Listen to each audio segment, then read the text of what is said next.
ल कोडमा म लास्टमा भन्छु। ल सबै साथीहरूलाई स्वागत छ है। झन्डै हामी आधा घन्टा ढिलो भइसकेको छ। म तपाईसँग आज दुईटा टपिकहरुमा कुरा गर्छु। एउटा nature and its purpose in educational research भनेको शैक्षिक अनुसन्धानको प्रकृति र यसका उद्देश्यहरू अथवा कार्यहरू के छन् भन्ने विषयमा कुरा गर्छु। त्यसपछि दोस्रोमा म स्कोपको पनि कुरा गर्नेछु। यसको स्कोपहरू के छन् भन्ने कुराहरू पनि मैले रेकर्ड गरिरहेको छु, तपाईहरुले देख्ने गरेरै।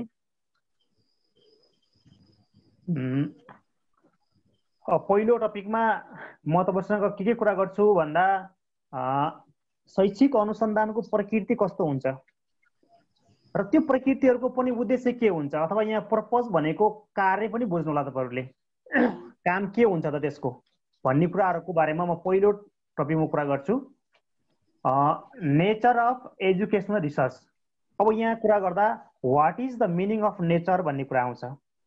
यो प्रकृतिको अर्थ के हो त?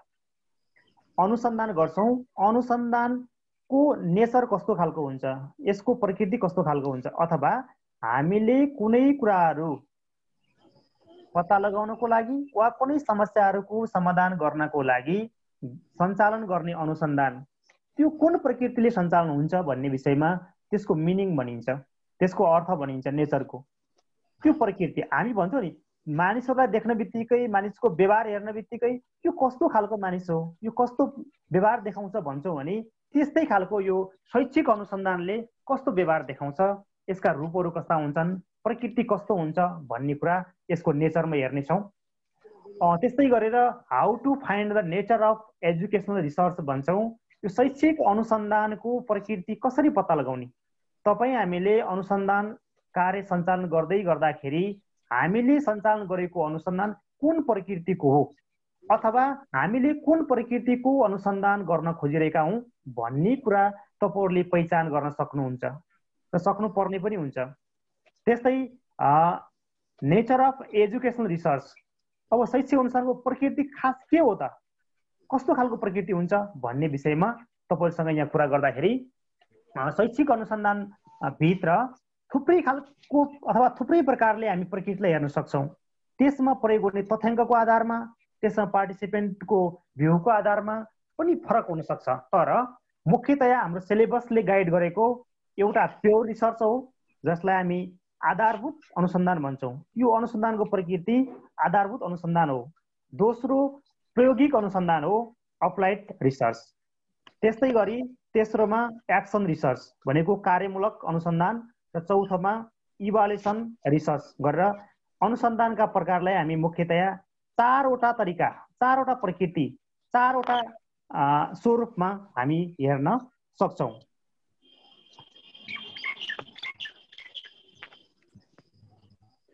हाम्रो रत्नकलाजीको म्युटै भएन कि क्या हो?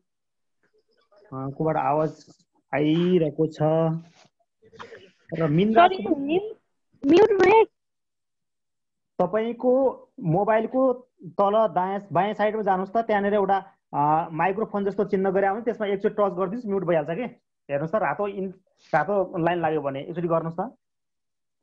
अनि भिडियोमा पनि रातो चिन्ह लगाइदिनुस्, देखिदैन, नेट तपाईको कम खान्छ, डाटा कम लाग्छ। तल मोबाइलको लास्टमा हो, लास्टमा हेर्नुस् त, जहाँ म्युट लेखेको छ नि, म्युटलाई पनि इन्टु लगाइदिनुस्, भिडियोलाई इन्टु लगाइ त्यहाँ एकचोटि टच गरिदिनुस्, इन्टु आफै लाग्छ के। टच गर्नुस् त। ठिक साथीहरु, अब म यसलाई डिटेलमा कुरा गर्छु है। अब अहिलेसम्म त मैले मुख्य कुराहरू भने। अब आधारभूत अनुसन्धान भनेको कस्तो प्रकृतिको अनुसन्धान हो, कस्तो स्वरूपका अनुसन्धानलाई हामीले प्योर रिसर्च भन्ने।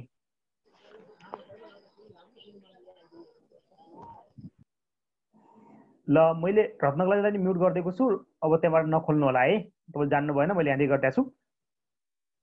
ल अब हामी यो आधारभूत अनुसन्धान भन्न बित्तिकै नयाँ सिद्धान्तहरू प्रतिपादन गर्ने कुरालाई बुझ्नुपर्ने हुन्छ। यो प्रकृतिले के गर्छ भने to formulate and refine theory, जो नयाँ ज्ञान वा नयाँ सिद्धान्तको प्रतिपादन गर्ने वा नयाँ सिद्धान्तहरू पत्ता लगाउने, नयाँ सिद्धान्तहरू बनाउने खालका अनुसन्धान गरिन्छ भने त्यो अनुसन्धानलाई हामी आधारभूत अनुसन्धान भन्छौँ। हामीले थुप्रै थ्योरीहरू पढ्छौँ। तपाईहरूले मास्टर्समा मात्रै नभएर ब्याचलरमा प्लस टूहरूमा पनि थुप्रै थ्योरीहरू पढ्नुभएको हुन्छ, सिद्धान्तहरू पढ्नुभएको हुन्छ। त्यस्ता सिद्धान्तहरू पत्ता लगाउने, नयाँ सिद्धान्तहरू बनाउने त्यस्ता खालका रिसर्चहरूलाई हामी आधारभूत अनुसन्धान भन्छौँ। जस्तो प्याभलोभको शास्त्रीय प्रत्यावर्तन सिद्धान्त तपाईँले पढ्नुभयो होला। प्याभलोभको जो क्लासिकल कन्डिसनिङ थ्योरी भन्छौँ हामी, जसलाई त्यहाँ कुकुरले खाना देख्दाखेरि देखाउने प्रतिक्रियालाई मापन गर्ने खालको सिद्धान्त बनाएका थिए।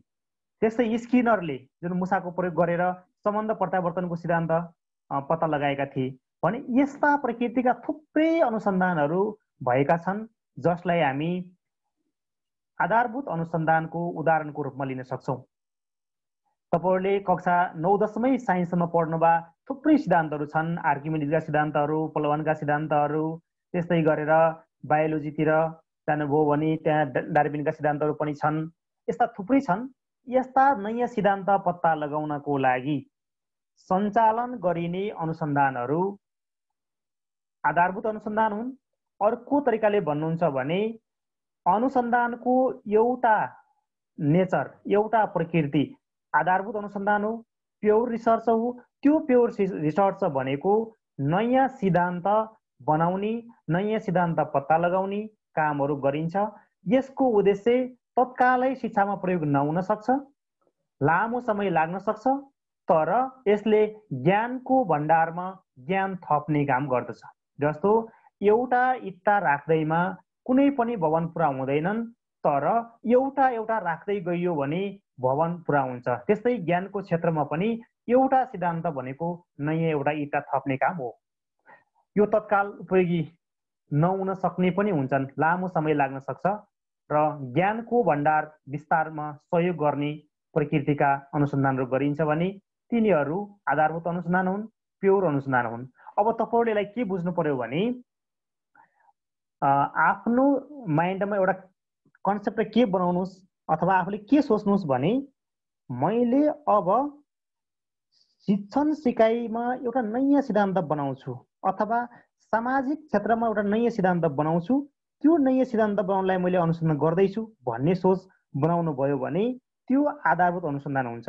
तपाईँले पत्ता लगाएको सिद्धान्त भोलिबाट नै प्रयोगमा नआउन सक्छ, धेरै समय लाग्ला, तर त्यो ज्ञानको क्षेत्रमा नयाँ एउटा इँटा थपिएको महसुस हुनेछ।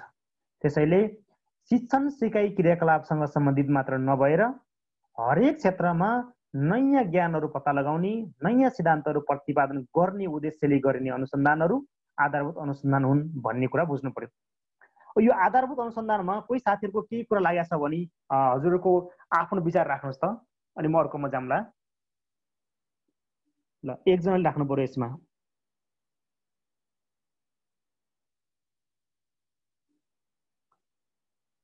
ल, कोही साथीले भन्नुहोस् त, यो आधारभूत अनुसन्धान भन्नेको कुरामा केही कुराहरू थप्नुपर्ने अथवा तपाईँलाई लागेको जिज्ञासा, भोलि मैले यस्तो अनुसन्धान गर्दैछु के हुन्छ भन्ने छ भने सोध्नुहोस्। सर, यो जस्तै आधारभूत अनुसन्धान भनेको अब यसको अन्तिम निष्कर्षबाट कुनै वैज्ञानिक नियमहरू बनेको कुरा पनि पाइन्छ भने, जस्तै आधारभूत अनुसन्धानको मुख्य उद्देश्य भनेको नयाँ संरचनाहरू निर्माण गर्ने कुरालाई पनि जोड दिएको भन्ने कुरा बुझिन्छ हैन सर? तपाईँले भने एकदम ठिक हो। यो विशेष त तपाईँको आगमनात्मक तरिकाको हुन्छ क्या, इन्डक्टिभ हुन्छ।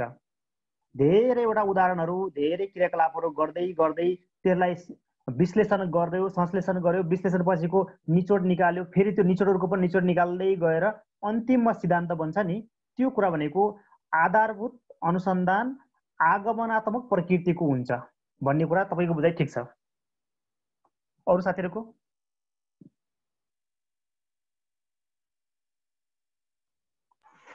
सर भन्नुहोस् ल। यो आधारभूत अनुसन्धानलाई एउटा प्रवृत्ति र नमुनाको रूपमा उक्त किन मानिएको? अध्ययन प्राप्त गर्ने शिक्षामा एउटा ठुलो जनसङ्ख्याको सामान्यकरणको अर्थमा पनि लिएको छ, किन होला सर? आधारभूत अनुसन्धानलाई ठुलो जनसङ्ख्याबाट सामान्यकरण ल्याएको भन्नुभयो हो? हजुर सर, हजुर। सामान्यकरण किन भनिन्छ भने, जस्तो मानौ रामबहादुर भन्ने मान्छे, श्यामबहादुर, हरिबहादुर, कुनै गीता सीता समथिङ मानौँ हो, 100 जना मानिसहरू हेऱ्यौँ, 100 जना मानिसहरूको उहाँहरूको बारेमा हामीले अध्ययन गर्दैछौँ भने एउटा अध्ययन के हुन सक्ला भने सबै मानिस हो, सबै मानिस हो भने मानिसको आधारभूत विशेषता पनि मिल्छ। अथवा हामी एउटा के गरौँ भने जस्तो रामबहादुर पनि मानिस हो, श्याम पनि मानिस हो, हरि सब मानिस हुन्। मानिसहरूको एउटा महत्त्वपूर्ण कुरा भनेको श्वास प्रश्वास क्रियामा सबै सक्रिय सहभागी लिन्छन् भन्ने कुरा लिनुभयो, अथवा उनीहरूको वृद्धि विकास हुन्छ भन्ने कुरा लिनुभयो भने धेरै मानिसहरूको धेरै लामो समयको अध्ययन गर्नुभयो, उनीहरू समयपछि शारीरिक रूपले वृद्धि विकास भएको सबैको पाउनुभयो भने तपाईँले त्यसबाट निष्कर्ष के निकाल्नुहुन्छ भने मानिस भनेको त एउटा निश्चित क्रमसम्म उसको वृद्धि विकास हुँदो रहेछ भन्ने कुराको सिद्धान्त आउँछ कि। त्यसैले ठुलो समूहमा अध्ययन गरेर सानो निचोड निकाल्ने काम हो यो। ल अब यसको ठ्याक्कै अपोजिटको कुरालाई इङ्गित गर्छ यो अप्लाइड रिसर्च भन्छौँ, प्रायोगिक अनुसन्धान।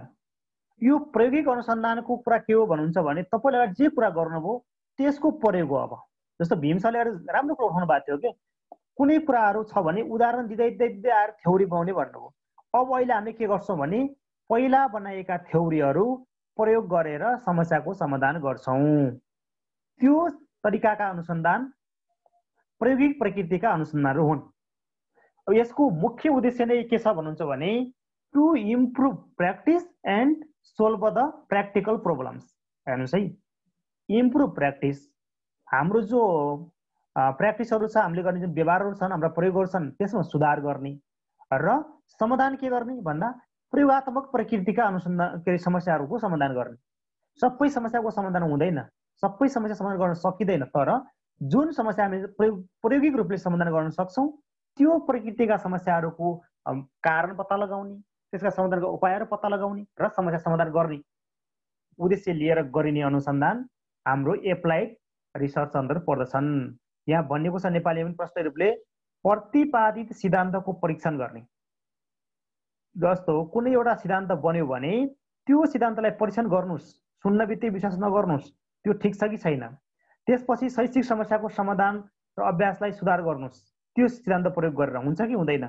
त्यो प्रकारका अनुसन्धान तपाईँको एप्लाइड रिसर्च हुन्। तपाईँले केही कुरा प्रयोग गर्नै पर्छ, त्यो प्रयोग गर्दाखेरि त्यसको प्रभाव के पर्छ त्यो मापन गर्नुपर्ने हुन्छ। त्यस्ता प्रकृतिका अनुसन्धान प्रायोगिक अनुसन्धान हुन्। जस्तो तपाईँले विद्यालय तहमा विद्यार्थी भाइ बहिनीहरूलाई गणित सिकाउँदाखेरि वा नेपाली सिकाउँदाखेरि अथवा विज्ञान सिकाउँदाखेरि शैक्षिक सामग्रीहरू पनि मूर्त सामग्रीहरूको प्रयोग गरेर सिकाउनु भयो। मूर्त सामग्रीको प्रयोग गरेर ठोस सामग्री लिनुभयो, भाइ बहिनीहरू सबैले खेलाउँदै उनीहरूले चलाउँदै सिक्दै गरे भने त्यसो सिक्दा उनीहरूको सिकाइ उपलब्धिमा वृद्धि भयो भन्ने खालको निष्कर्षमा तपाईँ पुग्न अनुसन्धान गर्नुभयो भने त्यो एउटा प्रयोग भयो। तपाईँले सामग्री बनाउनु भयो, कस्ता सामग्री बनाउनु भयो, कति बनाउनु भयो, कति प्रयोग गर्नुभयो भन्ने त अनुसन्धानले त्यहाँ बाँध्ला। तर पनि तपाईँ प्रयोगात्मक रूपले नै फिल्डमा जानुहुन्छ, प्रयोगात्मकले काम गर्नुहुन्छ र त्यसको नतिजा हेर्नुहुन्छ भने त्यस्ता प्रकृतिका जुन अनुसन्धान हुन्छन् तिनी एप्लाइड रिसर्च हुन्। यो तत्काल उपयोग गर्ने खालका हुन्छन् र समस्याको समाधान गर्ने खालका हुन्छन्। र यदि समस्याको समाधान 100% नगरे पनि समस्याको समाधानहरू गर्छन्। त्यस्तै यो अनुसन्धान सुधारमुखी अनुसन्धान हुन्छ, उपचारात्मक हुन्छ, निदानात्मक हुन्छ, निर्माणात्मक हुन्छ। कुनै कुरालाई सुधार गर्ने, निर्माण गर्ने अनि त्यसलाई थप बल दिने त्यस्ता खालका हुन्छ। यसले निर्णय एक्ज्याक्टै दिने भन्दा पनि सुधारको अपेक्षा गर्दछ। विद्यार्थी पास फेल गराउने भनेर हामी जुन निर्णयात्मक कुरा गर्छौँ त्यो नगरेर उनीहरूलाई सुधार गर्ने कुराहरू यसमा गरिन्छ। यहीँ बसेर अङ्कलले यता बसिहाल्छ, जाऊ बस अनि साड्नु त परिहाल्यो। शोभाजी म्युट गरेर बोल्नु पर्यो है, घरद्वार पनि धान्नै छ होइन। म्युट गरेर राख्नुहोस् त, म्युट गर्नुहोस् अनि गर्नुहोस्। होइन म भर्खर गर्ने। ठिक छ ल, ठिकै छ ठिकै छ, म्युट गर्नु होला है। ल ठिक छ। अब म यहाँले कुरा गर्दै थिएँ यो एप्लाइड रिसर्चले के गराउँदछ भन्दाखेरि शैक्षिक प्रणालीहरूको सुधार गर्ने, मूल्याङ्कन प्रक्रियाहरूलाई सुधार गर्ने, शिक्षण सिकाइ क्रियाकलापहरूलाई सुधार गर्ने, हाम्रो जुन स्कुलिङ सोसाइटी छ अथवा स्कुलको परम्परा छ त्यो कुराहरूलाई पनि रूपान्तरण गर्ने वा शैक्षिक नीतिहरू, शैक्षिक पाठ्यक्रमहरू, शैक्षिक कार्यक्रमहरू, तिनी कार्यक्रमको प्रभाव के छ, त्यो प्रतिको विद्यार्थीको दृष्टिकोण के छ, टिचरको के छ, समुदायको के छ, अथवा हामीले बनाएको पाठ्यक्रम समय सापेक्ष भयो कि भएन भन्ने लगायतका कुराहरूको समग्र सुधार गर्ने खालको अनुसन्धानहरू यो एप्लाइड रिसर्चभित्र गरिन्छ। अब तपाईँहरूले यसमा के पनि गर्न सक्नुहुन्छ भन्दा कुनै एउटा शिक्षण विधि प्रयोग गर्दाखेरि विद्यार्थीले कसरी सिक्छन्, अर्को विधि प्रयोग गर्दा कसरी सिक्छन् भन्ने जुन परीक्षण गर्नुहुन्छ त्यो प्रकृतिका रिसर्चहरू एप्लाइड रिसर्चभित्र पर्दछन्। ल साथीहरूको यसमा के जिज्ञासा छ भने कुरा गरौँ।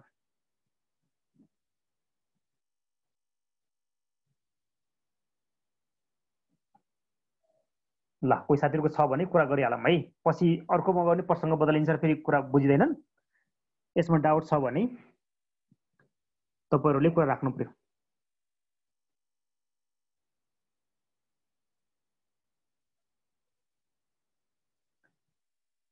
कोही पनि साथीहरू बोल्नु भएन भने क्लियर छ भन्ने बुझ्ने हो, वा मैले बोलेको तपाईँले सुन्नु भएको छैन भन्ने हो त? सर बुझिराखेको छ, बुझिया छ। ल त्यसो भए म हिजोसम्म तपाईँको मोबाइल डाटामा थिएँ, आज पुरा फाइबरको नेट हुने ठाउँ पुगिसकेको छु कि सुर्खेतमा। आज एकदम राम्रो छ, कोठामै छु आज। ल ठिक छ, यो समस्या समाधानमा लाग्छ भन्ने कुरा गऱ्यौँ। त्यसो भएपछि म अब अर्को तेस्रो प्रकृतिमा गएँ, यो एक्सन रिसर्च। यो एक्सन रिसर्च भनेको हामी धेरै साथीहरू शिक्षण पेसामा छौँ, धेरै साथीहरू अफिसमा काम गर्छौँ, यो सबैलाई प्रयोग हुने भनेको एक्सन रिसर्च हो। एक्सन रिसर्चको मुख्य उद्देश्य के हो भन्नुहुन्छ भने to investigate and solve specific classroom problem. अब शिक्षाको कुरा गर्दै गर्दाखेरि कक्षा कोठाका विशिष्ट खालका अथवा आइरहने समस्याहरू के हुन् तिनको समाधान गर्ने र तिनको पहिचान पनि गर्ने हो। पहिला समस्याहरूको पहिचान गर्ने, इन्भेस्टिगेट गर्ने, इन्भेस्टिगेट गरिसकेपछि ती समस्याहरूको समाधान गर्ने उद्देश्यले गरिन्छ। र एक्सन रिसर्च रमाइलो खालको छ हेर्नुहोस् है। अब यो रमाइलो किन छ भन्नुहुन्छ भने शिक्षण गर्ने मानिस र अनुसन्धान गर्ने मानिस एउटै हुन्छ।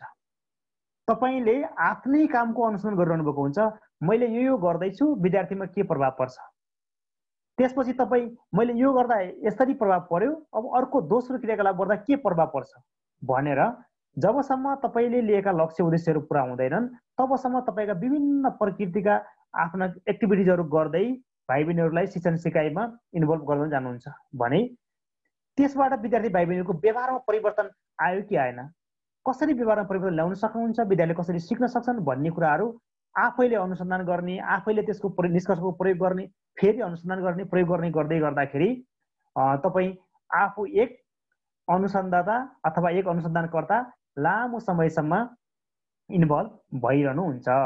त्यसैले यो अनुसन्धान एकदम रमाइलो प्रकृतिको पनि हुन्छ, झन्झटिलो पनि मान्छन् कई साथीहरूले होइन। तर यसले के गराउँछ भन्दा हुन्छ भने हामी शिक्षक, प्रधानाध्यापक वा व्यवस्थापक जोसुकै मानिस भए तापनि उसले आफ्नो क्रियाकलाप, आफ्नो कार्य प्रगति बढाउनको लागि गर्ने अनुसन्धान हो।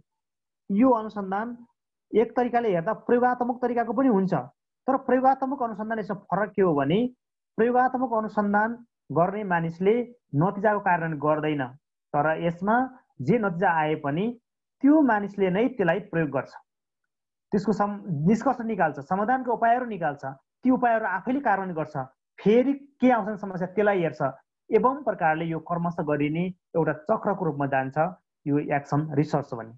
अब एक्सन रिसर्चमा पनि धेरै कुराहरू जोडिन आउँछन्।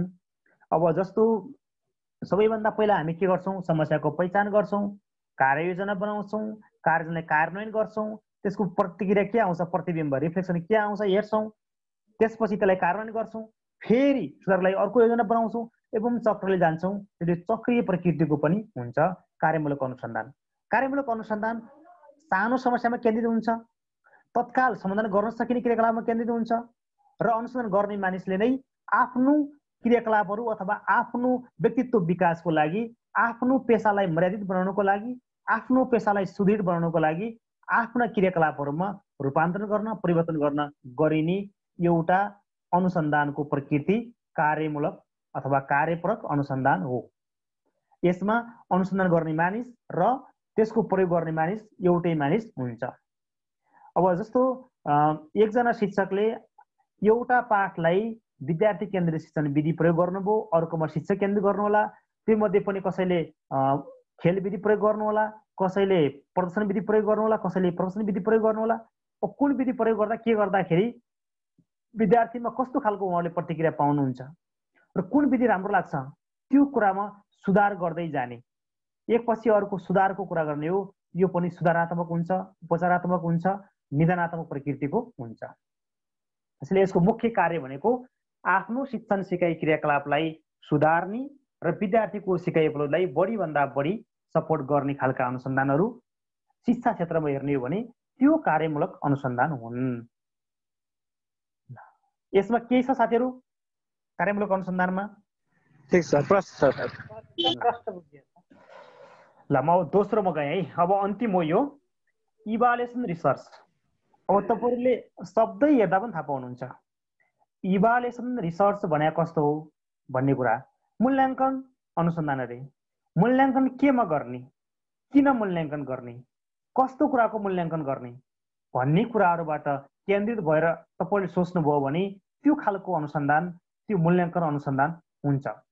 जस्तो यहाँ एउटा लाइन छ अङ्ग्रेजीमा, to make judgement for decision making about the effectiveness of the educational or any programme भन्छ। अब यहाँनिर अहिले भने के हो भने जजमेन्ट त गर्ने, डिसिजन मेकिङ गर्नको लागि, निर्णय गर्नको लागि जजमेन्ट गर्ने, तर त्यो जजमेन्ट के को लागि गर्ने भन्दाखेरि त्यो शैक्षिक होस् वा अन्य कार्यक्रमहरू होस् त्यो प्रभावकारी भयो कि भएन, प्रभावकारी भयो कि भएन भन्ने कुराको मूल्याङ्कन गर्ने, त्यस्तो निर्णय दिने खालका अनुसन्धानहरू यसमा पर्छन्। जस्तो नेपाल सरकारले विभिन्न पटकमा विभिन्न शैक्षिक योजनाहरू ल्याएको छ। तपाईँ हामीले कतिपय योजनामा हामी आफै इन्भल्भ भयौँ, कतिपय योजनाहरू हामी इतिहासमा पढेका छौँ। त्यो मध्येका अहिले हाम्रो चलिरहेका एसएसडिपी कार्यक्रम, त्यसपछि एसएसआरपी कार्यक्रमहरू छन्।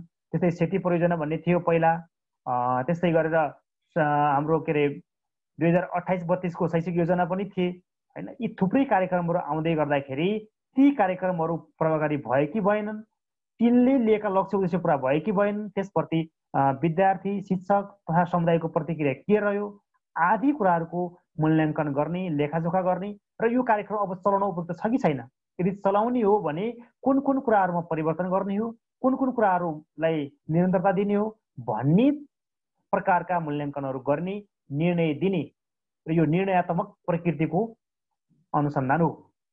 अब नेपालीमा हेर्नुहुन्छ भने शैक्षिक कार्यक्रमको प्रभावकारिताको लेखाजोखा गरी नीतिगत निर्णय लिनु, शैक्षिक कार्यक्रमको प्रभावकारिताको लेखाजोखा गर्ने, त्यसको लागि नीतिगत निर्णय लिने कामहरू यसले गर्दछ।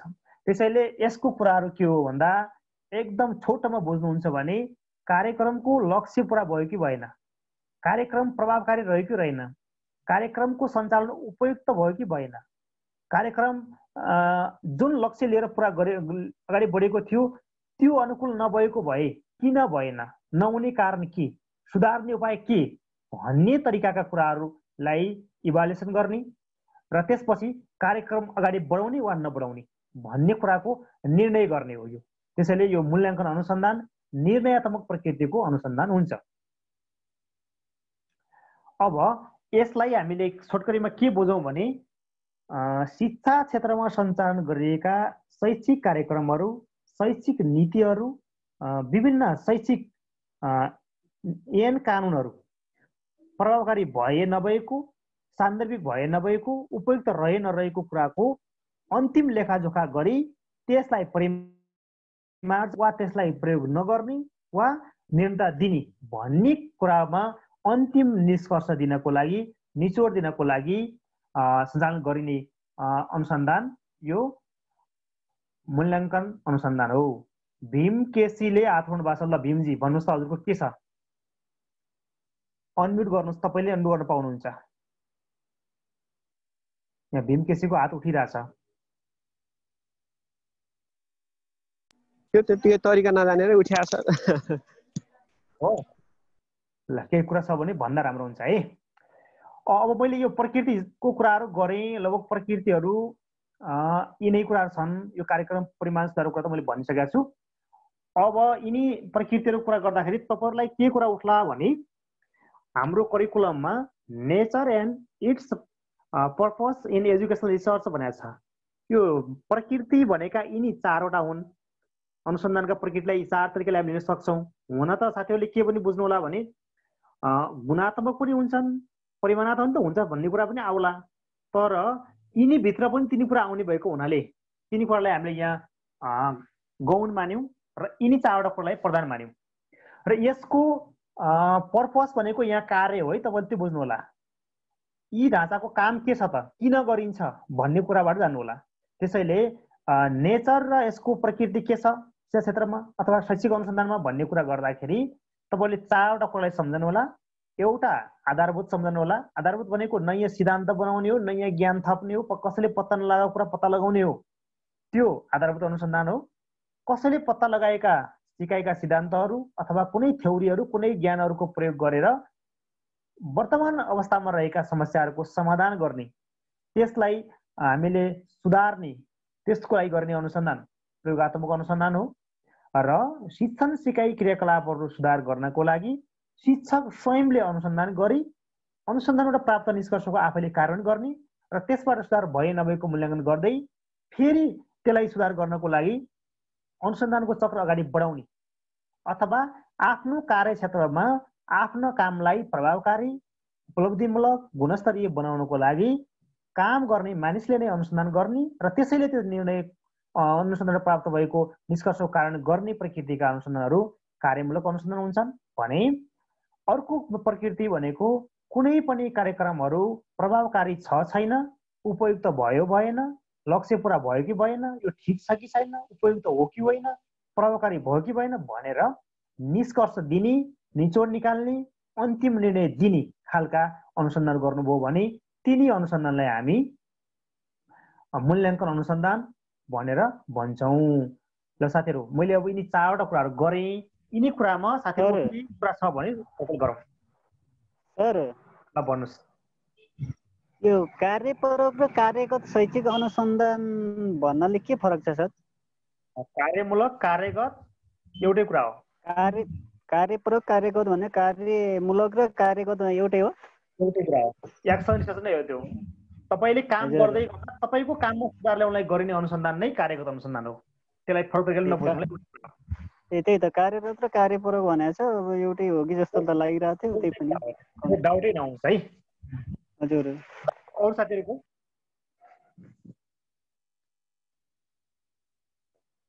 साथीहरूको के छ भनेपछि छलफल गरौँ है अझै। तपाईँ झुक्किनुहुन्न, पछिको कुरा पछि हुन्छ। अहिले हामी क्लासमा भइरहेको बेला जति हामी कुरा गर्न सक्छौँ, क्लास सकिएपछि हामी यिनी कुरालाई बिर्सिन्छौँ क्या। अब यो कुरा त लेख्न सकिन्छ, भन्न सकिन्छ र भोलि अनुसन्धान गर्न सकिन्छ होइन कि सकिँदैन? प्रयास गरेपछि सकिएला सर। अनुसन्धान गर्नु पर्यो। मैले एउटा कुरा मात्र छोडेँ है, कम्तीमा म 3 जनाको कुरा लिन्छु। 3 जनाको कुरा लिने कुरामा त्यसो सर म्याडमहरू सबै हुनुहुन्छ, फरक फरक तरिकाले कुरा राख्नु होला। यिनी जुन 4वटा कुरा भन्यौँ, एक जनाले यिनी 4वटा प्रकृतिका अनुसन्धानको लागि एक-एकवटा अनुसन्धानका समस्याहरूको बारेमा मलाई यसो सुनाउनुहोस् न, कस्ता खालका हुँदो रहेछन्? त्यस्तो अनुसन्धानको शीर्षक के बन्छ होला? एक एकजनाले एउटा मात्रै भन्नुहोस् त, म यहाँ टिप्पणी गर्छु के हुँदो रहेछ, अनि म त्यसमा प्रश्न पारेर म के उदाहरण म भनौँला यताबाट। प्रयोगात्मक अनुसन्धानका समस्याहरू सर? होइन, यिनी हामी 4वटा जो कुरा गऱ्यौँ नि अहिले प्रकृतिहरू के। हजुर, प्रकृतिहरूका त्योमध्ये एकवटा प्रकृतिको प्रतिनिधित्व हुने गरिकन तपाईँले समस्याको शीर्षक भन्नु पर्यो। तपाईँले एउटा भन्नुभयो भने अरू साथीले भन्नुहुन्छ। यो 4 मध्ये जस्तै हजुरले भनेका 4वटा मध्ये हजुरले भनेका 4वटा मध्येमा एउटा इभ्यालुएसन रिसर्च होइन सर, मूल्याङ्कन अनुसन्धान होइन सर? हजुर सुन्नुहुन्छ सर? त्यसको एउटा उदाहरण भन्नुहोस् त। हजुर। जस्तै अब मैले कुनै एउटा लक्ष्यका साथ एउटा अनुसन्धान कार्यमा म जिम्मेवारीका साथ खटिएर गएँ मानौँ। उदाहरणको लागि मैले त्यो लिएको लक्ष्य तथा उद्देश्य हासिल भयो कि भएन, मैले त्यो लक्ष्य उद्देश्य पुरा गर्न सकेको छु कि छैन भन्ने कुरा त्यो मूल्याङ्कन अनुसन्धानले अथवा इभ्यालुएसन रिसर्चले अब तय गर्ने भएको हुनाले सर त्यसको लागि मेरो लक्ष्य पुरा भएन भने अब त्यो मैले होइन सर यसो तपाईँले कुरा गर्नुभयो नि सर हेलो सर म अलिकति थपौँ है त्यसैमा ल थप्नु सर मूल्याङ्कन अनुसन्धान अब जब कुनै पनि व्यक्तिले एउटा काम गर्छ नि त्यसको मूल्याङ्कनकर्ताले सही मूल्याङ्कन कतिपय सिचुएसनमा काम राम्रो गर्दा मूल्याङ्कन नराम्रो गरिदिन सक्छ काम नराम्रो गर्दा मूल्याङ्कन राम्रो गरिदिन सक्ने अवस्था भएको हुनाले यसमा यो खालको समस्या चाहिँ रहन सक्छ होइन तपाईँले भनेको कुराहरू व्याख्या गर्नुभयो होइन मैले अपेक्षा गरेको कुरा के हो भन्नुहुन्छ भने एउटा टपिक भन्ने के अनुसन्धान गर्न लागेको टपिक हुन्छ नि त्यो टपिक भन्नुभयो भने त्यो टपिक 4वटा मध्ये कुन क्याटेगोरीमा पर्छ छुट्याउने कुरा हो के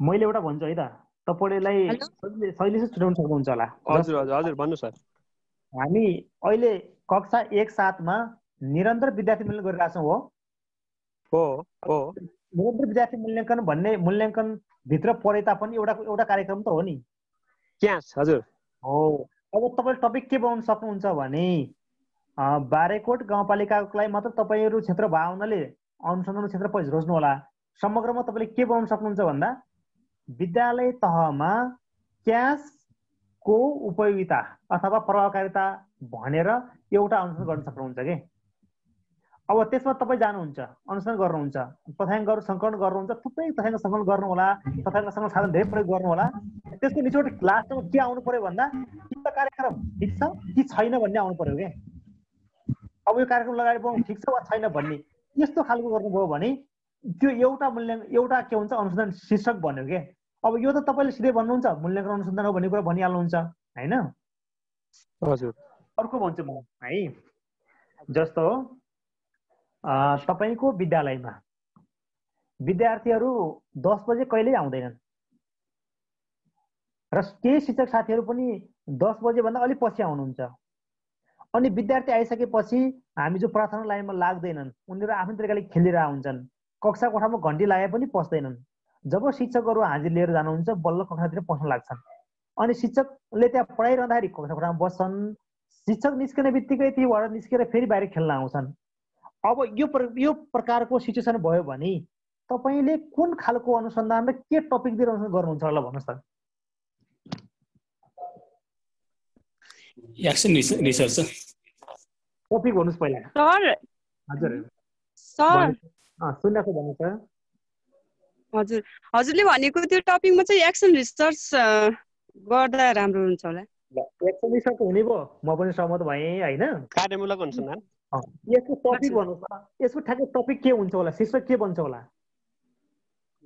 सर हजुरले के भन्नुभएको थियो फेरि एकचोटि भन्नु विद्यार्थी ठीक समयमा विद्यालयमा आइपुग्दैनन् आउन ढिला गर्छन् आइसकेपछि पनि कक्षा कोठामा बस्दैनन् शिक्षक कक्षा कोठामा जाँदा विद्यार्थी जान्छन् शिक्षक कक्षाबाट निस्किसकेपछि विद्यार्थी पनि सँगसँगै निस्किहाल्छन् यो एउटा समस्या हो तपाईको विद्यालयमा अथवा मेरो विद्यालयमा भने यसको समाधान गर्न हामीले के शीर्षक दिएर कुन प्रकृतिको अनुसन्धान गर्नु पर्ला शिक्षक र विद्यार्थीहरुबाट भएको नियमित उपस्थितिमा देखिएको समस्याको समाधानको लागि भन्नुपर्छ सर शिक्षकलाई नलैजाउँ सर विद्यार्थीमा पहिलो कुरा विद्यार्थीले अब विद्यालयमा हजुरले भनेको त शिक्षकको कुरा पनि आएको थियो नि अगाडि छ सर तर दुईटै गर्यौं भने अनुसन्धान भएको हुन्छ हामी निष्कर्ष गर्न सक्दैनौं हैन यो विद्यालयमा बनाइएका आचार संहिताको उल्लङ्घन विद्यार्थीको कक्षा कोठामा चाहिँ नियमित उपस्थिति नहुनको कारणमा तयारी पार्ने अनुसार कक्षा कोठामा रेगुलर नबस्ने विद्यार्थीको नतिजालाई रिपोर्टिङमा ल्याउनलाई पनि हुन सक्छ सर नतिजाको आएन सर शिक्षकले त हैन यसमा नतिजा किन आएन भन्नुहुन्छ भने उनीको सिकाइबोधी राम्रो छ नराम्रो छ भन्ने प्रसंग आएन मात्र हाम्रो उद्देश्य के हो भने विद्यार्थी ठीक समयमा विद्यालयमा आइदिउन् विद्यालय कक्षाकोठाभित्र राम्रोसँग फुल टाइम बसुन् उनीहरूले भित्रै छलफल गरून् खेल गरून् जेसो गर्ने भित्रै गरून् तर शिक्षक निस्किनु चाहिँ बाहिर आएर फिल्डमा खेल्न नलागुन् भनेर हामी सुधार गर्नु छ क्या यसको। भनेपछि त हामीलाई पनि च्यालेन्ज छ नि त यो कुरा। हाम्रो विद्यालयमा भइरहेको कुरा पनि त हुन् यिनीहरू हैन? भइरहेका छन् सर, एकदम यो त ठुलो समस्या नै हो। यसको लागि तपाईले ल्याएको राय अर्को साथीले ल्याएको राय नमिल्न पनि सक्छ, अथवा आफ्नो विद्यालयमा भएको शीर्षक अर्को पनि नमिल्न सक्छ। एक ठाउँमा एउटा कार्यक्रम ल्याएर तपाईँ लागू गरेर सफल हुनु होला, त्यही कार्यक्रम अर्को विद्यालयमा सफल नहुन सकिन्छ। त्यही भएर यसलाई कार्यान्वयन अनुसन्धान भनिएको हो क्या। जुन ठाउँमा समस्या आउँछ त्यही ठाउँको प्रकृति अनुसार अनुसन्धान गर्ने, त्यसको निष्कर्ष पनि त्यही लागू गर्ने हो। अन्य विद्यालयले लागू गर्न सकिँदैन। हेर्नुहोस् अब कुन खालको शीर्षक राख्ने भन्नेको त हाम्रो भाषागत कुराहरू भयो सर। हजुरको भाषा फरक हुन्छ, मेरो फरक, नवराज भण्डारी सरको फरक, सरस्वती म्याडमको फरक भन्ने कुरा भयो। तर विद्यालयमा आएको समस्या त हो सर। कस्तो भने हामी जब त्यो लाइन लागिरहेका हुन्छ, विद्यार्थीहरू गएर कोही टचिङ मोबाइल चलाइरहेको हुन्छ साइडमा गएर, कोही चाहिँ उता के हाँसो मजाक गरिरहेका हुन्छ, कोही चुरोट खाइरहेका पनि देखिन्छ। त्यो समस्याको रूपमा छ। र शीर्षक कस्तो खालको राखेर समस्या समाधानको लागि अनुसन्धानको कुन शीर्षक राख्ने भन्ने कुरा अब छलफल गरौँ सर। ल ठिक छ सर। शैक्षिक अनुसन्धान गर्नुपर्छ कि शैक्षिक अनुसन्धानको शीर्षक राख्नुपर्छ कि? शैक्षिक त अनुसन्धान भयो म्याम। शैक्षिक भन्नुभयो भने सुन्नुहोस् है, अब तपाईँहरू नजिक आउनु भएको छ। व्यवस्थित र भरपर्दो सत्य तथ्य पत्ता लगाउने। ठिक छ, तपाईँहरू नजिक आउनु भएको छ। अब सुन्नुहोस् है, शैक्षिक यो त एउटा समस्यामूलक विद्यार्थी कक्षा कोठामा नियमित नबस्नुको कारणमा आधार मानि तयार पारेको अनुसन्धान प्रतिवेदन लेख्ने सर, एक्सन रिसर्च गर्ने। समाधानको उपाय पनि निक्लिन्छ नि त पछाडि। ठिक छ। अब सबै साथीले भनेको कुराहरू ठिक छ हैन? भाषागत रूपले तपाईँले जे भाषा लेखे पनि एउटै भाषा हुनुपर्छ भन्ने हुँदैन। आफ्नो अनुतापमा लेख्नुहोस्, लक्ष्य उद्देश्य एउटै हो हैन? तर अनुसन्धानको समस्या बनाउँदाखेरि के कुरा ख्याल गर्नु होला भने त्यो मापन योग्य हुनुपर्छ, स्पेसिफिक हुनुपर्छ, दोहोरो अर्थ लाग्ने हुनु हुँदैन, एउटै अर्थ लाग्ने खालको, हेर्न बित्तिकै पढ्न बित्तिकै स्याट्टै बुझ्न सकिने प्रकृतिको बनाउनु होला है। अब अलि वर्ड राख्दाखेरि ठुलो राख्यौँ, त्यसको अर्थ फरक लाग्ने भयो भने हामीलाई अनुसन्धानपछि गाह्रो हुन्छ के। त्यसैले अब यसमा के हुन सकिन्छ भन्दा विद्यार्थी कक्षा कोठामा सक्रियताका साथ नबस्ने, उनीहरू ठिक समयमा नआउने प्रकृतिको समस्याको समाधान गर्न विद्यार्थीको शिक्षण सिकाइप्रति उनीहरूको सचेत नहुने कुरा होला भने शब्द जे राखे पनि गर्नुहोस्। उद्देश्य भने तपाईँ हाम्रो एउटै के हो भने उनीहरूलाई ठिक समय विद्यालयमा उपस्थित गराउने हो, कक्षा कोठामा सक्रिय सहभागी गराउने हो र टिचर दिए भन्दा पनि उनीहरू त्यहाँ एक्टिभ बनाउने हो। त्यसै राख्नु होला। शब्दले केही फरक पार्दैन है। हजुर सर। ल मैले यो पहिलो फेज सकाएँ है त। मैले दुईटा टपिक कुरा गर्छु भनेको छु, मैले एउटा टपिक सकाएँ। अब तपाईँहरू हामी सबै फुल टाइम दिएर रिसर्चको सबै क्लासमा आउनुभयो भने थेसिस लेख्न तपाईँलाई पछि गाह्रो हुँदैन है। मैले जानेसम्म सकेसम्म एकदम क्लियर तरिकाले लिने प्रयत्नमा छु म। भोलि तपाईँले टपिक छान्दा पनि मैले यो टपिक किन छाने होला भनेर कस्तो नमान्ने गरेर अहिले नै तपाईँलाई त्यो म क्लियर बनाउने प्रयत्न गर्नेछु। ल मैले अब सर यसको चाहिँ अब छोटकरीमा फेरि दोहोऱ्याइदिनु सर। कुन वाला सर? सरले आज राख्नुहुन्छ होला नि त, गुगल क्लासरुममा राखिदिनुहुन्छ होला यी चारवटा कुराहरू त। यो पनि आउँछ। अब म सकेसम्म साथीहरूलाई प्रयत्न के गरिरहेको छु भने केही समय लाग्छ होला, यो रिसर्चको आफै किताब पनि बाहिर ल्याउने प्रयत्नमा छु साथीहरूलाई त अप्ठ्यारो नहुने गरिकन। मेरो मेटेरियल तयार हुँदैछ होइन, यसका आधिकारिक किताबहरू पनि म तपाईँलाई प्रोभाइड गराउँला। अब नवराज सरले भनेको कुरा के होला भने अब यो चारवटा प्रकृतिलाई एकचोटि सर र फेरि कन्क्लुजन निकाल्ने कि भन्नुभएको छ, एकचोटि रिभ्यू गरौँ भन्न खोज्नु भएको सरले। ठिक छ। अब त्यो रिभ्यू गर्नुहुन्छ भने छोटकरीमा भने है मैले सर तपाईँले बुझ्ने भाषामा भन्छु, नयाँ सिद्धान्त नयाँ ज्ञान पत्ता लगाउन गरिने अनुसन्धान आधारभूत अनुसन्धान, पत्ता लगाइएका सिद्धान्त वा ज्ञानको प्रयोग गरी शैक्षिक समस्याको समाधान गरिने अनुसन्धान, कक्षा कोठा वा विद्यालयमा साथी हो हल्ला है, कक्षा कोठा वा विद्यालयमा देखेका समस्याको तत्काल समाधान गर्नको लागि गरिने अनुसन्धान, कार्यमूलक अनुसन्धान र कुनै शैक्षिक कार्यक्रमहरूको प्रभावकारिता उपयोगिताको मूल्याङ्कन गर्नको लागि गरिने अनुसन्धान मूल्याङ्कन अनुसन्धान हुन् भनेर निष्कर्षमा पुग्न सकिन्छ। यही कुरालाई जस्ताको तस्तै हजुरले राख्दिनु होला सर, एक ठाउँमा टाइप गरेर राख्दिनु होला, हामी सबै त्यसबाट ब्रिफिङ गर्न सफल भइहाल्छौँ। तपाईँको क्लासमा म अहिले पछि म अपलोड गर्छु। अहिले मैले फेरि युनिकोड प्रयोग गर्ने गरेको छु, तपाईँको मोबाइलमा पढ्न मिल्छ है। अलिकति सर यो विद्यालयमा विद्यार्थी समयमा आउँदैनन्, शिक्षक पनि समयमा आउँदैनन्, अनि त्यसपछि विद्यार्थी शिक्षक कक्षा कोठामा गएर घन्टी लिने बेलाको समयसम्म विद्यार्थी बस्छन्, शिक्षक निस्कने बित्तिकै विद्यार्थी निस्कन्छन् भन्ने जुन अनुसन्धानको टपिक थियो नि त्यसलाई नै अलिकति छोटकरीमा गराइदिन पाए। ठिक छ। मैले भनेको टपिक तपाईँको विचारमा लागेको टपिक फरक होला होइन? हजुर, हजुरले भनेको टपिक भयो भने हामी हाम्रो विचारहरूलाई त्यसैमा जोड्ने प्रयास गर्छौँ। ठिक छ। विद्यार्थीले कक्षा समय पालना नगर्ने कारण तथा त्यसको समाधानको उपायहरू खोजी गर्ने भनेर लेख्नुभयो, सही होला? समय कक्षा समय हुन्छ नि, कक्षा समयको पालना नगर्नु भन्ने आयो भने कार्यमूलकमा त के हुन्छ भने समस्या मात्रै आएन, कसरी समाधान गर्ने भन्ने कुरा आउनुपर्छ। त्यसैले विद्यार्थीले कक्षा समय पालना नगर्ने कारण पत्ता लगाई समाधान गर्नु, अथवा विद्यार्थीले कक्षा समय किन पालना गरेनन् भनेर लेख्नुभयो भने पनि त्यो अनुसार शीर्षक बन्न सक्छ क्या। ल म दोस्रो टपिकमा गएँ है साथीहरू। अब बिस्तारै अनुसन्धान जाँदैछौँ है। तपाईँहरूले यो कोर्स सकिएको भोलिपल्ट के गर्न सक्नुहुनेछ भन्दा प्रपोजल तयार हुनेछ क्या। म त्यो ढाँचामा जाँदैछु। भोलि प्रपोजल खोज्नलाई तपाईँहरू बाहिर जानु परेन। ल दोस्रो सेसनमा अब साथीहरूलाई यहाँ सरले स्वागत गर्दैछ। म स्कोप अफ एजुकेसनल रिसर्चको कुरा गर्छु। अब धेरै टाइम छैन, हामी आधा घन्टा जति गफ गर्छौँ। अब शैक्षिक अनुसन्धानको कुरा त गऱ्यौँ अगाडि, शैक्षिक अनुसन्धानका क्षेत्रहरू के हुन् भन्ने विषयमा म तपाईँहरूलाई यो दोस्रो फेजमा कुरा गर्छु। म यसमा धेरै कुरा गर्दैन, 3-4 कुरा मात्रै ल्याएको छु। यो 3-4 कुरामा तपाईँलाई म देखाइहालौँ। यहाँ एउटा क्षेत्र भने के हो त, त्यो क्षेत्र के छन् भन्ने कुरा गर्छु। अर्को महत्त्व के छ त, शैक्षिक अनुसन्धानको महत्त्व के छ जान्नुपर्छ हामीले। शैक्षिक अनुसन्धानको लिमिटेसन के छ, सीमितताहरू के छन् अथवा कमजोरी के छन् भन्ने कुरा पनि जान्नुपर्छ। म यिनी 3-4 कुराको बारेमा तपाईँसँग म सरस्वती भन्छु, अनि तपाईँले आफ्नो समस्या भयो अथवा कुनै जिज्ञासा लाग्यो भने क्वेसन गर्नु होला है। पहिलो कुरा what is scope of educational research भनेको छु। शैक्षिक अनुसन्धान क्षेत्र के हुन् एकजना साथीले भन्नुहोस् त।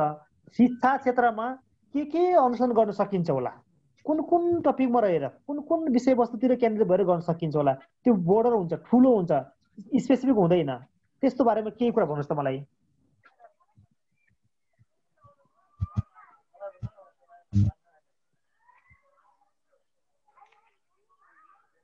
कसैबाट आएन है।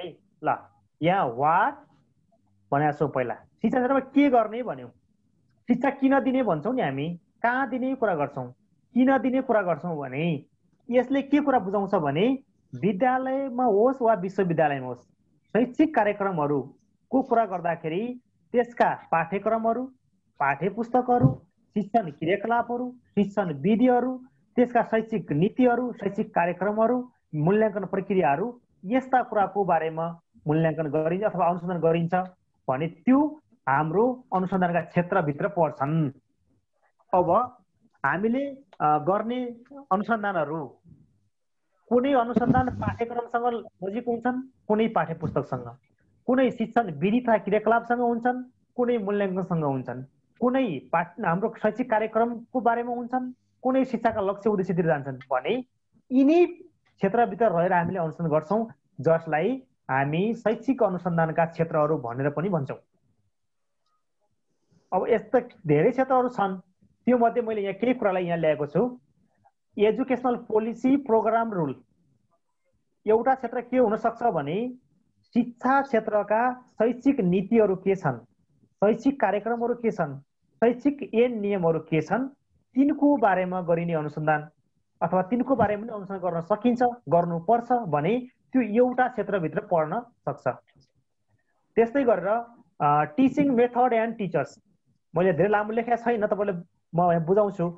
शिक्षण विधि के शिक्षण विधि छन्, कुन शिक्षण विधि प्रयोग गर्दा के प्रतिक्रियाहरू पायौँ, उपयुक्त भयो कि भएनन् भन्ने कुरादेखि लिएर शिक्षक स्वयमै शैक्षिक कार्यक्रममा सक्रियता के छौँ, शिक्षकको पनि कम्पिटेन्सी के छ, शिक्षक पनि निपुण छौँ कि छैनौँ, होइन, शिक्षकले गर्ने क्रियाकलाप ठिक छन् कि छैनन्, अथवा शिक्षक तालिम दिएर छ कि साथीहरू व्याकरण हल्ला है। यस्तो क्षेत्रमा रहेर हामी कुरा गर्छौँ जसलाई हामी टिचिङ मेथड एन्ड टिचर्सको एउटा क्षेत्र राख्न सक्छौँ। तपाईँले फरक तरिकाले क्याटेगोरी गर्न सक्नुहुन्छ है। त्यस्तै गरी करिकुलम, पाठ्यक्रम उपयुक्त भयो कि भएन, पाठ्यक्रम ठिक छ कि छैन, पाठ्यक्रम प्रभावकारी हो कि होइन भनेर पाठ्यक्रमको उपयुक्तताको बारेमा, पाठ्यक्रमको प्रभावकारिताको बारेमा अथवा पाठ्यक्रम कार्यान्वयन राम्रो भयो कि भएन भनेर अनुसन्धान गर्न सकिन्छ। यो एउटा क्षेत्र हो। दोस्रो भित्र जान सक्छौँ हामी टेक्स्ट बुक। अब हामीले पढाउने पाठ्य पुस्तक उपयुक्त छन् कि छैनन्, पाठ्य पुस्तक हामीलाई सहजै उपलब्ध हुन्छन् कि हुँदैनन्, तिनले पाठ्यक्रम उद्देश्य पुरा गर्छन् कि गर्दैनन्, त्यो भौतिक रूपले कस्तो छ, भित्रको शैक्षिक कुरा कस्तो छ भनेर मूल्याङ्कन गर्नुपर्ने हुनसक्छ अथवा अनुसन्धान गर्नुपर्ने हुनसक्छ। त्यो कुरा हामी टेक्स्ट बुक भित्र राख्न सक्छौँ। अर्को इभालुएसन सिस्टम, हाम्रा मूल्याङ्कन प्रक्रियाहरू ठिक भयो कि भएन। जस्तो अगाडि हामीले क्यासको कुरा गरेका थियौँ, त्यस्तै कुनै मूल्याङ्कन प्रक्रियाहरू ठिक भयो कि भएन, कसरी गर्न पाए राम्रो हुन्थ्यो, के गर्यौँ भने विद्यार्थीले सिकेका सिपको मापन गर्न सक्छौँ। यी कुरामा केन्द्रित गर्यौँ भने त्यो क्षेत्र भनेको मूल्याङ्कनको क्षेत्र हो क्या। शिक्षाभित्रको शैक्षिक मूल्याङ्कनको क्षेत्र एउटा हुनसक्छ, पाठ्य पुस्तक अर्को भयो, पाठ्यक्रम अर्को क्षेत्र हुन्छ, शिक्षण सिकाइ क्रियाकलाप र शिक्षणको जुन शिक्षण सिपको बारेमा कुरा गऱ्यौँ अर्को क्षेत्र भयो, शैक्षिक कार्यक्रमहरू नीतिहरूको नियमहरूको कुरा गऱ्यौँ भने त्यो अर्को क्षेत्र भयो। भने सिकाइका सिद्धान्तहरू छन्, लर्निङ थ्योरीहरू कतिवटा प्रयोग भए कस्ता छन् भन्ने कुराहरू, चाइल्ड साइकोलोजी। अब हेर्नुहोस् है, हामीले महत्त्वपूर्ण बुझ्ने कुरा बाल मनोविज्ञानको प्रबन्ध हो त। बाल मनोविज्ञानलाई पनि त छोड्न भएन नि। कुन उमेरसम्मका विद्यार्थीलाई कतिसम्म सिकाउन सक्ने अथवा कस्तो साइकोलोजी, कस्तो उनीहरूको मानसिक रूपले कति विकास भएका मान्छेलाई कसरी सिकाइमा इन्भल्भ गराउने भन्ने कुराहरूलाई हामी चाइल्ड साइकोलोजीमा राख्न सक्छौँ। यी मैले केही उदाहरणहरू भने तपाईँहरूसँग, क्षेत्रहरू थुप्रै छन्, अरू पनि तपाईँले बनाउन सक्नुहुन्छ। तर हाम्रो शैक्षिक अनुसन्धानभित्र मुख्य गरी यसमा चाहिँ भौतिक कुराहरू एउटा मिल्छ कि मिल्दैन? मिल्छ। कस्तो भौतिक भनेको तपाईँले भन्नुहोस् त। टोयलेटहरू, धाराहरू, मैदानहरू एकदम सर, राख्न मिल्छ त्यो पनि। जस्तो हाम्रो शिक्षण सिकाइसँग त्यो पनि चाहियो नि, शैक्षिक सामग्रीहरू, त्यस्तै गरेर तपाईँको विद्यालय भवनहरू, त्यसको इन्फ्रास्ट्रक्चर होइन, कक्षा कोठा पनि त बस्न लायक हुनु पर्यो नि होइन, भवन उपयुक्त हुनु पर्यो नि। कहिलेकाहीँ भत्किन लागेको भवन छ भने त्यहाँ बस्दै केटाकेटी त्यो भवन कतिलाई भत्किन्छ भने डरले मरेर के सिक्ला नि त होइन। जस्तो विद्यालयमा जाँदा पनि गाह्रो हुने भयो। जस्तो टोयलेटको समस्या भयो, केटाकेटी स्कुलमा टोयलेट नजाने पनि त हुन्छन् नि होइन। भने यिनी क्षेत्र हुन्, मैले होइन भन्ने कुरै भन्नु हुन्। मैले यहाँ टिपेका केही बुदा छन् भने थुप्रै बुदाहरू तपाईँले समेट्न सक्नुहुन्छ। त्यसलाई के भन्न सक्नुहुन्छ तपाईँले भन्दा फिजिकल इन्फ्रास्ट्रक्चरहरू भनेर भन्न सक्नुहुन्छ है। भौतिक रूपले हुने छ नि संरचनाहरू, तिनीहरूलाई पनि राख्नुहुन्छ। अरू साथीहरू केही छ यसमा फिडब्याक भन्नुहोस् त, के थप्न सकिन्छ यसमा चाहिँ?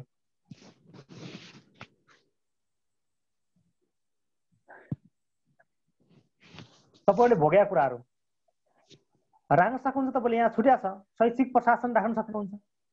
सर यसमा इन्भाइरोमेन्ट हुन्छ हुँदैन सर, वातावरण सिर्जना गर्ने सर यो भन्ने? वातावरण सिर्जना त भयो होइन, तर त्यो शैक्षिक वातावरण सिर्जना गर्ने कसले? शिक्षकसँग सम्बन्धित हो, विद्यार्थीसँग हो, अभिभावकसँग हो, वा विद्यालय व्यवस्थापन समितिसँग हो। त्यो कुरालाई तपाईँले स्पष्ट कुरा लेख्नुभयो भने शैक्षिक वातावरण पनि त हो त एउटा क्षेत्र। हजुर, त्यो पनि राख्न सकिन्छ।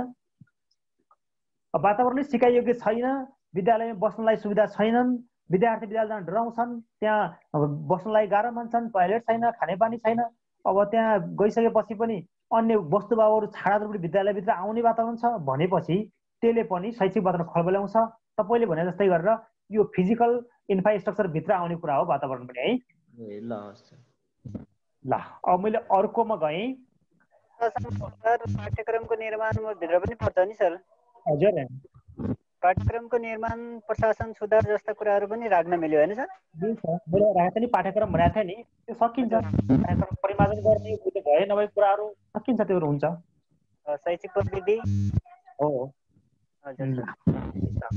अब यो शैक्षिक अनुसन्धान महत्त्व के छ भन्नुहोस् त? किन गर्नु पर्ला त अनुसन्धान?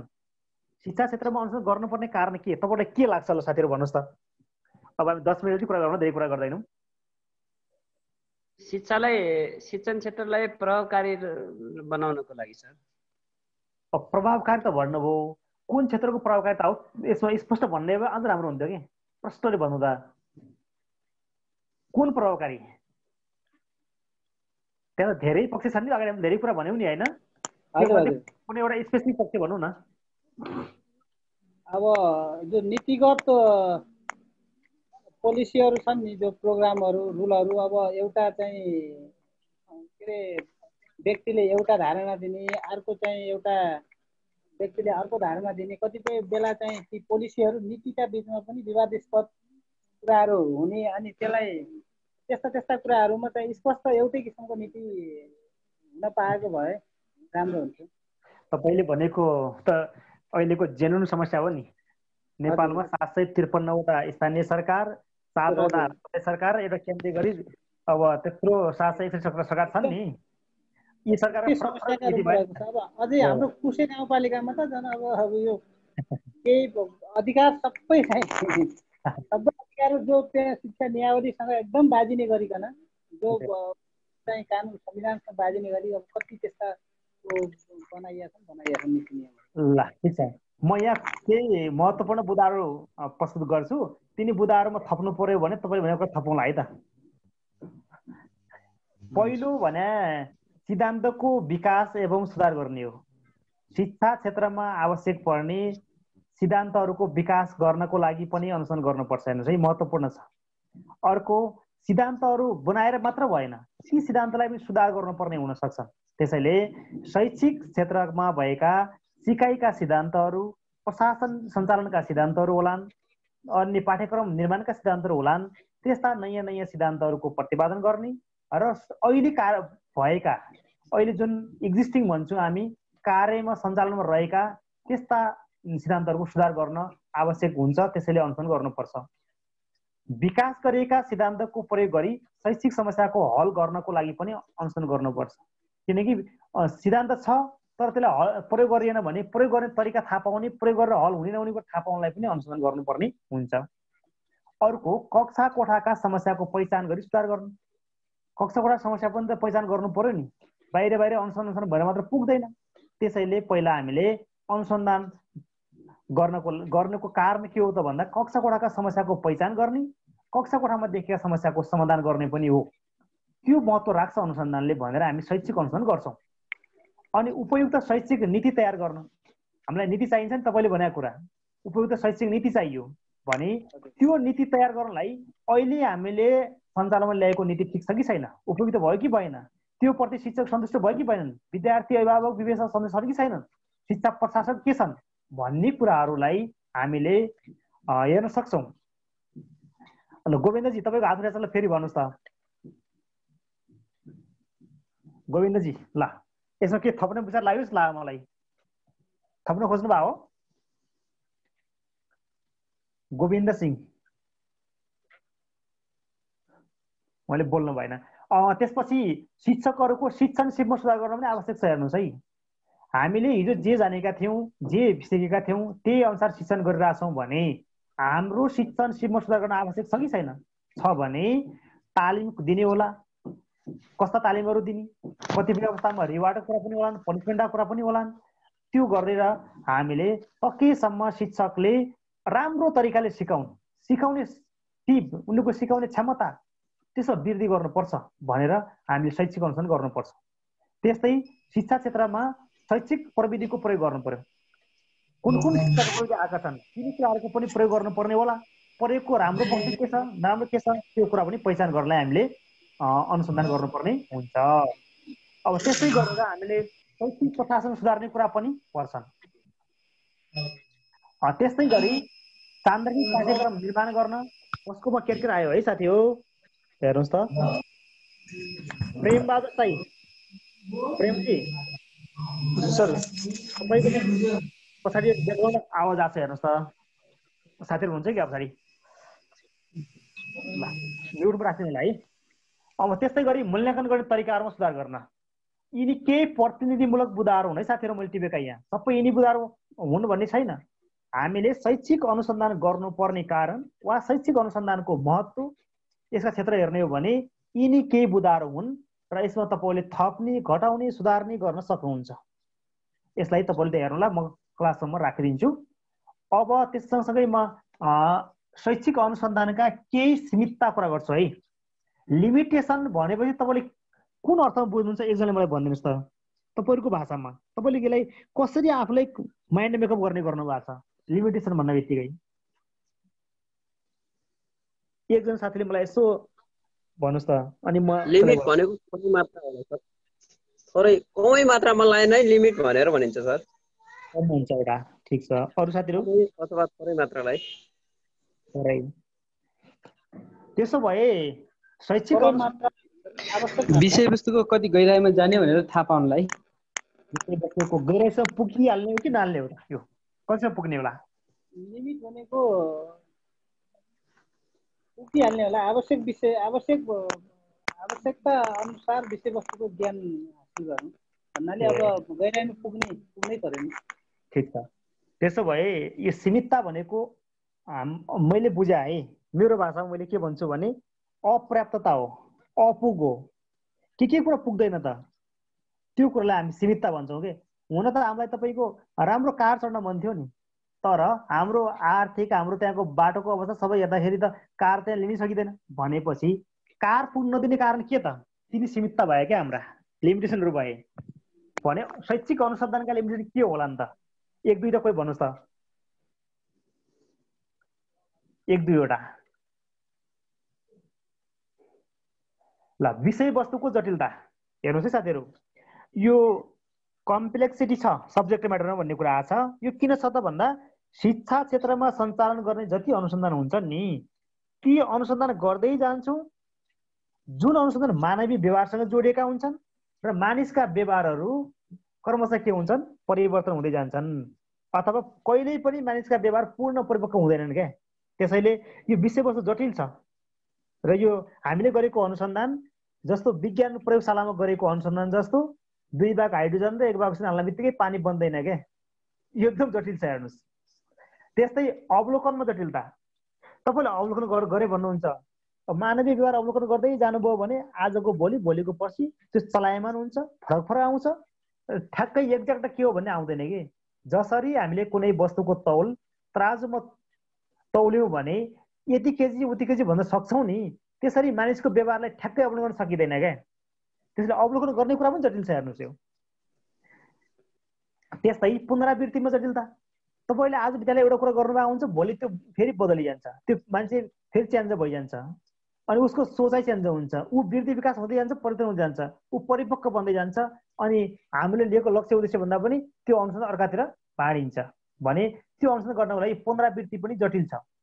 नियन्त्रणमा जटिलता हेर्नुहोस् है, जस्तो हामीले चिनी पानीको घोल बनाउने कुरालाई सन्तृप्त घोल कति बेला हुन्छ भन्ने अनुसन्धान गर्न लाग्यौँ भने, तापक्रम नदिने हो भने चिनी र पानीको मात्रालाई हाल्दै गयौँ भने एकपटक त्यो सेचुरेट हुन्छ, सन्तृप्त बन्छ भने मानिसका व्यवहारहरूलाई कतिसम्म राख्ने अथवा कति नियन्त्रण गर्ने भनेर एक्ज्याक्ट नियन्त्रण गर्ने सूत्र छैन, ठ्याक्कै नियन्त्रण गर्न सक्दैनौँ। जस्तो हामीले शिक्षण सिकाइको प्रभावकारिता भनेका छौँ, मैले कुन विधि प्रयोग गर्ने भनेका छौँ, तर त्यो विद्यार्थीले अरू तरिकाले पनि सिकाइ हुनसक्छ नि, त्यहाँ नियन्त्रण हुँदैन क्या। त्यसैले यो पनि जटिल छ भन्ने कुरा हो। अर्को मापनमा समस्या। अब कति मापन गर्ने त? मैले अगाडि भनिसकेँ नि, कति केजी गर्ने कि कति गर्ने भन्ने कुराको यसको एक्ज्याक्ट केही पनि छैन। अवलोकनकर्ता र सूचनादाताको अन्तर्क्रिया भन्नाले कहिलेकाहीँ त अवलोकन गर्ने मान्छे र सूचना दिने मान्छेले त्यो मलाई ठिकै लागेको छैन, म बोल्नै चाहेको थिएन भनिदियो, गलत कुरा दिइदियो भने पनि यसले पूर्णता पाउँदैन। र यो शिक्षा क्षेत्रका समस्याहरूमा यो पनि थुप्रै होलान्, मैले यहाँ टिपेका यिनी बुदाहरू तपाईँको लिमिटेसनभित्र पर्छन्। ल साथीहरू, अब अबेर पनि तपाईँलाई मानिसक्नु भएको होला, 5 मिनट जति टाइम छ हामीसँग। यसमा लागेका केही क्वेरीहरू छ भने कुराकानी गरौँ। तपाईँलाई केही जटिलता, मैले केही सचेतन गर्नुपर्ने कुराहरू छ भने पनि मैले अन्तिममा कुरा गर्छु। हामी 25 जना मात्रै छौँ, अरू साथीहरू गइसक्नु भएको छ। ल, तपाईँहरूको फिडब्याक ओपन गर्नुहोस्, कुरा गर्नुहोस् है।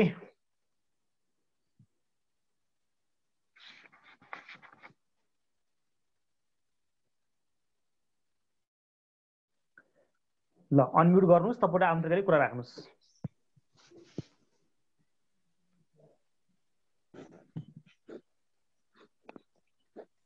सर हजुर, हजुरको आए त्यो के अरे विषय आइडी पाइदिए भए त्यहीबाट सबै डाउनलोड गर्नुपर्ने थियो सर। त्यो अस्ति नै त्यो भएन। ठिक छ म्याडम, म एकैछिनमा त्यो तपाईँलाई देखाइहालेँ। अरू क्वेरी छैन भने मैले यसलाई स्टप गरेँ। अब तपाईँलाई म दोस्रो कुरा के भन्छु भने मैले आज रेकर्ड गरेको यो भिडियो, मैले क्लास लिएको भिडियो सबै रेकर्ड भएको छ। तपाईँहरूले आवाज सुन्न सक्नुहुन्छ। म यसको लिङ्क गुगल क्लासमा राखिदिन्छु। तर भिडियो गुगल क्लासमा राख्दाखेरि नअट्ने भए हुनाले म मेरो युट्युब च्यानलमा हुन्छ, युट्युब च्यानललाई त्यसमा गर्नु होला, म राखिदिन्छु है। ल मैले यसलाई स्टप गरेँ। अब तपाईँलाई मैले भने जस्तै मेरो मोबाइललाई स्क्रिन सेयर गर्छु र तपाईँले त्यहाँ जो साथीहरूले मेरो विषयको क्लास कोड भेट्नु भएको छैन तपाईँले क्लास कोड टिप्नुहोस् है। हुन्छ सर। हुन्छ सर। मैले यो तपाईँको ग्रुपमा किन राखिदिएको छैन भन्दाखेरि त्यहाँ अनावश्यक साथीहरू आएर यहाँ दिक्क बनाए के। हजुर सर। जो विद्यार्थी आउनुपर्ने त्यो नआउने, अब जो विद्यार्थी नै छैनन् त्यो कहाँबाट पाउँछन् लिङ्क, तिनीहरू त्यहाँ आइरहने भए के। हेर्नुहोस् त्यहाँ तल देख्नु भएको छ नि तपाईँहरूले JVHLA27 लेख्नुहोस्। त्यहाँ हेर्नुहोस् न, त्यहाँ JVH स्मलमा छ है। त्यो अहिले चेन्ज गर्नुभयो भने सर? अब यो प्रत्येक दिन चेन्ज हुन्छ। तपाईँहरू आज क्लास सक्यो, आज चेन्ज हुन्छ, भोलि अर्को हुन्छ के। हामी जोइन हुँदाखेरि त यो थिएन सर, हामी जोइन त अर्कोबाट भएका हौँ। तपाईँ जहाँबाट भयो भने क्लासमा भर्नु हुन्छ क्या, भर्नु पनि टिकट हो क्या सर, यति बुझ्नुहोस्।